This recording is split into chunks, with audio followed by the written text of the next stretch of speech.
Pour réussir le lancement d'un nouveau magazine et effectivement toucher les lecteurs, leur donner de l'inspiration et les faire rêver, il faut d'abord trouver un concept unique, original, qui se retrouve seul sur le marché. Et il est essentiel qu'elle puisse le comparer.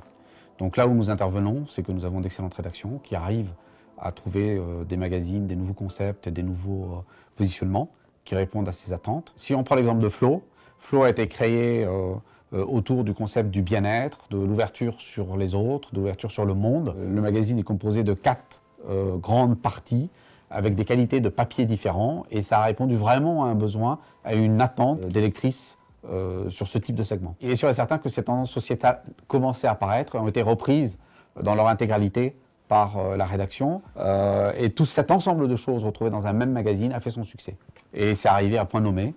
C'est un titre qui a très rapidement fonctionné puisque aujourd'hui on est entre 75 000 et 80 000 exemplaires en vente au numéro pour un titre qui est vendu 6,95 €. C'est vrai que les Françaises font attention à leur porte-monnaie. Maintenant, ce qu'on sait aussi, c'est que les Françaises trouvent un magazine qui leur convienne, qui est bien construit, qui est bien fait, qui est un bel objet. Elles sont prêtes à y mettre le prix. Donc c'est une communauté qui s'est retrouvée très rapidement. Les lectrices s'approprient des sujets, partagent entre elles, donnent des avis, s'échangent sur Twitter ou sur Facebook, ce qui leur permet effectivement de créer cette communauté. Le contact avec la rédaction, par exemple, qui sont extrêmement fréquents, qui est quelque chose que nous n'avions pas vécu, nous, chez Prisma, avant Flow. Cette communauté permet à la rédaction de s'approprier des sujets. Et récemment, il y a un article qui a été écrit par la rédaction qui vient de la part d'échanges qui ont eu lieu entre lectrices sur un sujet spécifique. En fans sur Facebook, aujourd'hui, on est aux environs de 45 000, 50 000 fans actifs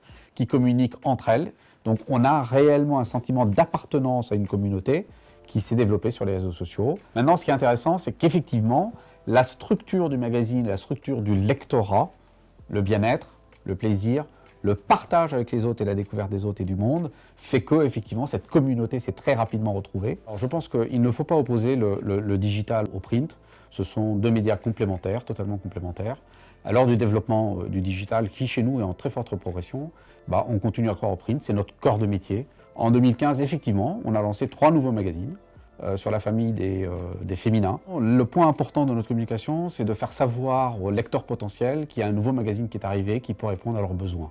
La communication que nous avons utilisée sur les 3 lancements cette année, on a touché plus de 25 millions de contacts lecteurs potentiels.